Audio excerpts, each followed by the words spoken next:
The novelization of The Last Jedi, written by Jason Fry, was just released. Like most adaptations, we're given additional information about the film, and today I'm going to go over the most significant questions answered by the book. First up comes an answer to a question from The Force Awakens.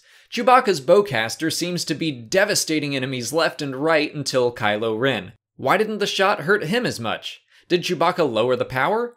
The book gives us confirmation that Kylo used the Force to protect himself from an otherwise lethal blow. It's good to have that answer, and also interesting to know that Chewie was indeed trying to kill Ben Solo. Next, why does Snoke keep Hux around? Basically for research and development.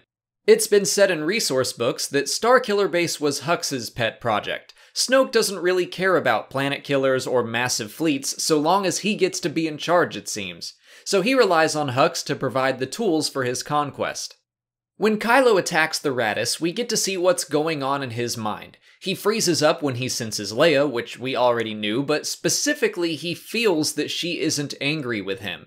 That makes him stop, and he even thinks that he would have frozen the missile fired by the other TIE fighter had he not been caught off guard. During Luke and Rey's conversation inside the tree on Ahch-To, Luke asks if she is from Jedi lineage of some sort. He comes to the conclusion that she is an orphan, and then worries about the possibility of being sought out by multiple Chosen One orphans. I think this is further pointing us towards the idea that the Force finds vessels for certain purposes. That was mentioned by Jocasta Nu recently in the Darth Vader comic. When Luke sees R2 again, it's mentioned that they had decades worth of missions together. Another part of the book discusses their many quests to find ancient lore. That's not really new since we saw one such mission in Battlefront 2, but I mention it because I hope we get to explore those decades worth of missions. I think that would make for an excellent book or comic series. Also, a cool little fact is that some of the artifacts that Luke found on his journeys and brought on his exile were originally from Ahch-To and are now home at last. This was mentioned in a bit on the Star Wars YouTube channel, but the book seems to confirm that Rey's Force bond with Kylo Ren have allowed her to jumpstart her training a bit. In The Force Awakens, Kylo invaded her mind and then she pushed back, and that was the start of their relationship, but the book says their link allows Rey to examine Kylo's more established skills in the Force. On the flip side, there isn't much in Rey's mind that Kylo can access that will help him, so he dissects her memories instead. When Luke reconnects with the Force at the temple on Ahch-To, he explores the Cosmic Force specifically. He sees that Rey is an instrument of the Cosmic Force, or you could say the will of the galaxy, giving even more credence to the whole Force vessel line of thinking. Like Luke and Anakin, she was chosen by the Force to be powerful for a specific purpose.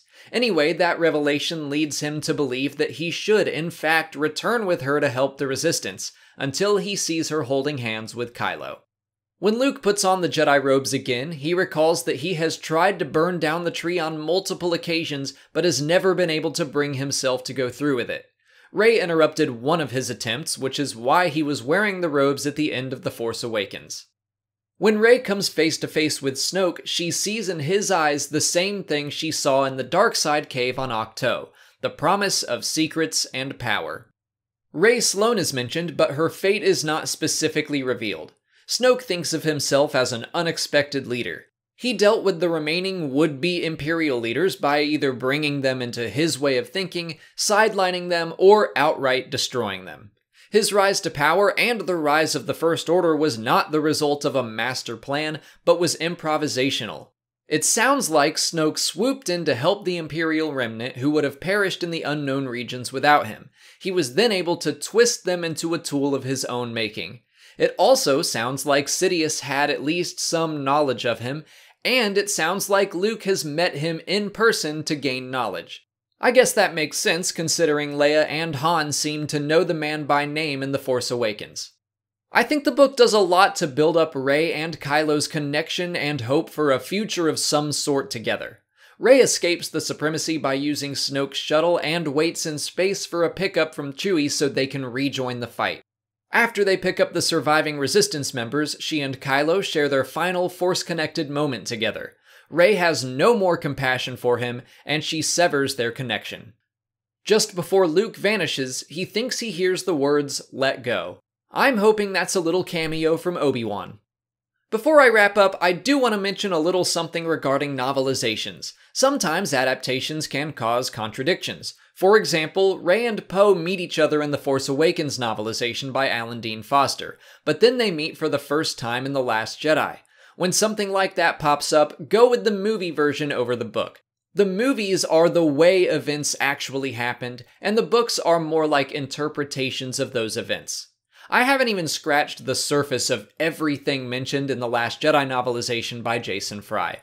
I do plan to do a video about all the facts, Easter eggs, and references I can find, and I'll probably go more in depth on a number of these topics. It's just a very busy time right now with Rebels ending, but I wanted to get something out about the book.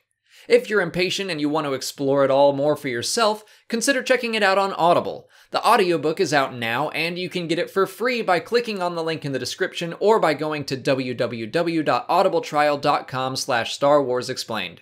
If you sign up for a trial, you'll get a credit for one free book, and you can use it on The Last Jedi, or a number of other Star Wars books, or get any book you want. The point is, you get a free book, and you'll be supporting the channel when you do. But that's it for today. If you haven't already, please like this video, subscribe to the channel, follow me on Twitter, Instagram, and Facebook, and consider checking out my Patreon page. As always, thanks for watching, and may the Force be with you.